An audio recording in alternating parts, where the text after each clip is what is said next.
Good morning, ladies and gentlemen.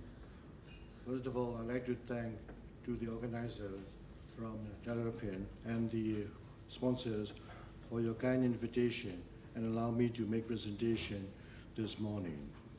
Before starting my presentation, I'd like to make some complaint to the organizers.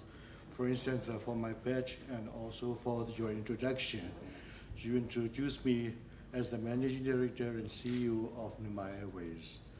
So we also complain to the organizer, and in fact, it seems quite overreactive and sensitive. Yes, as a Managing Director of Myanmar Airways International, I also need to differentiate our products. Because in our country, there are two airlines.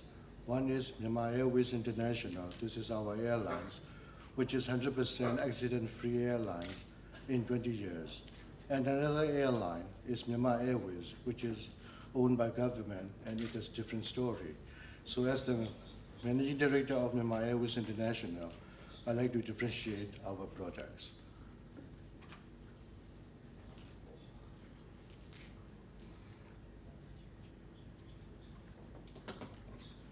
And because of this, I also need to start with the background story of Myanmar Airways International.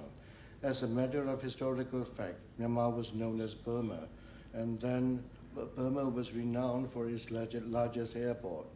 Believe it or not, our Mingladon International Airport was the largest airport, and our airline, Union of Burma Airways, was the largest in the 50s. Then it was renamed to Burma Airways Corporation, PAC, and when the country name was changed from Burma to Myanmar, it becomes Myanmar Airways. In fact, it was just for name change and is 100% owned by government. Myanmar Airways International, MAI, was born in 1993. It was a joint venture with the Singapore-based company and Myanmar Airways. During that time, government started allowing the private sector to take some shares in airline business after having some bitter experience and being unable to sustain its international flights. However, it was a milestone in Myanmar aviation history that MAI was reorganized with a new Singapore management team, replaced with new Boeing aircraft with all expatriate cockpit crew and well-trained young Myanmar cabin crew flying international destinations as national flag carrier. Since then, the government-owned Myanmar Airways MA continues its domestic operations. But the downside was that there was no Myanmar pilot, no Myanmar engineer, even no Myanmar mechanics being trained to handle these Boeing and Airbus aircraft, just only using ACMI wet lease aircraft from their related leasing arms. Myanmar pilots were stay away from international airspace. Myanmar engineers were not qualified to come near to the aircraft during that time. In 2004, the government encouraged Myanmar entrepreneurs to take part in airline business, allowing to form 100% private-owned airlines. Airbagan was the first private airline in Myanmar, owned by a Myanmar national.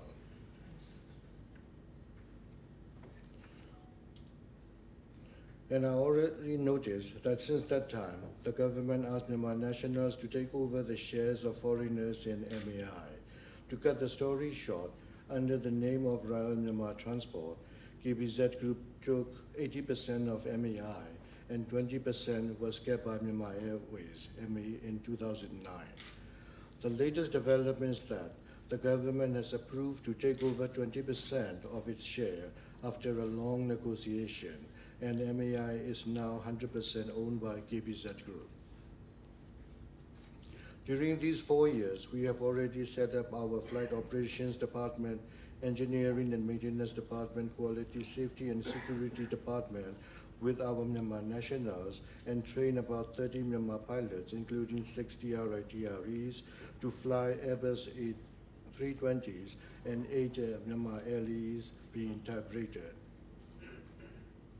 There were many ups and downs under different ownership. However, MAI is being able to keep 100% accident-free safety record for over 20 years of its history.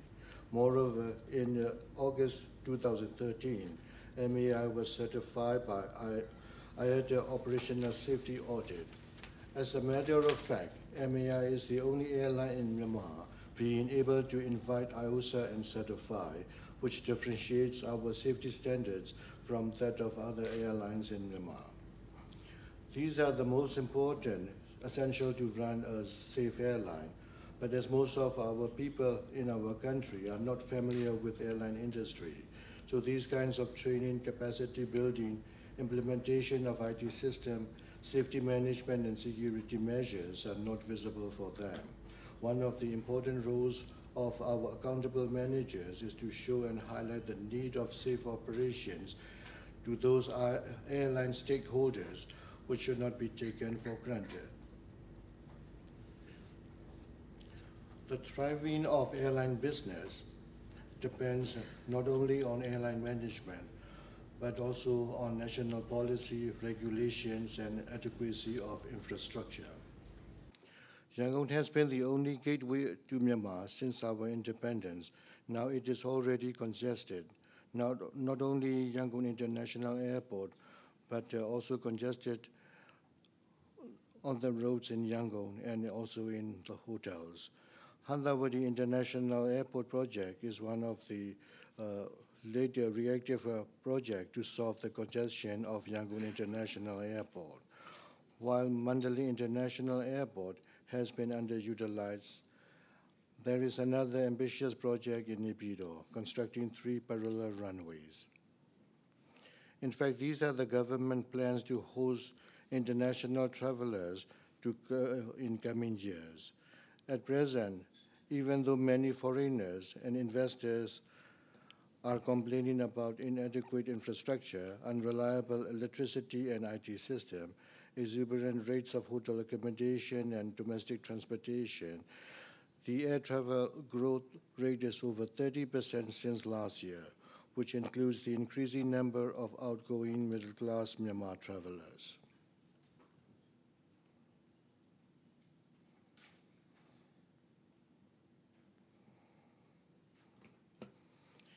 It seems strange to listen that if you look at that in our country, we simply admit that we are lack of professionals not only in aviation, but also in other fields.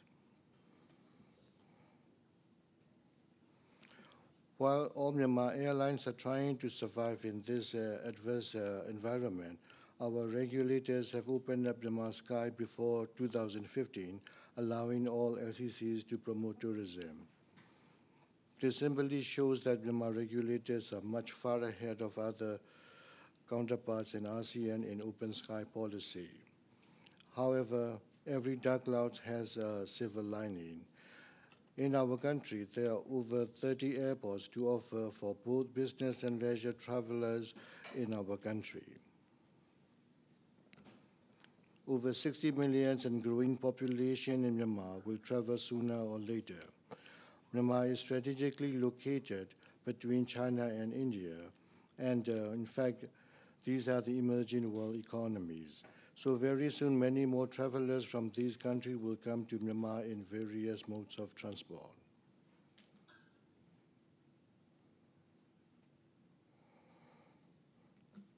Due to this situation, the annual growth rate of air traffic in Myanmar will be higher than the international growth rate, 4 to 5% in foreseeable future.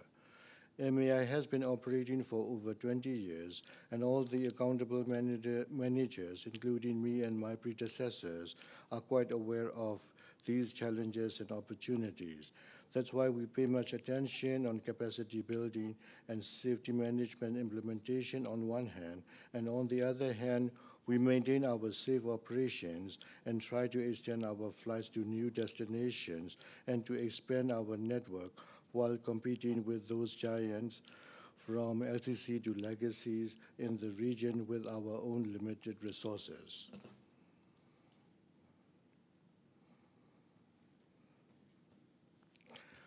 We have done our best, and our airline MAI is the best in our country, but we fully realize that we need to enhance our cooperation with international stakeholders. As we've been getting rid of the sanctions nowadays, we are able to contact with all aircraft manufacturers and OEMs. In the meantime, MAI is now able to co-chair with other international airlines because of its achievement in IOSA certification.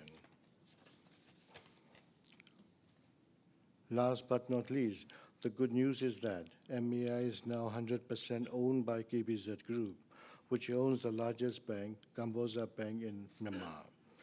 Before the conclusion of my presentation, on behalf of MAI and of KBZ, I would like to inform you that we are looking for a strong partner for the further development of Myanmar Airways International. Thank you.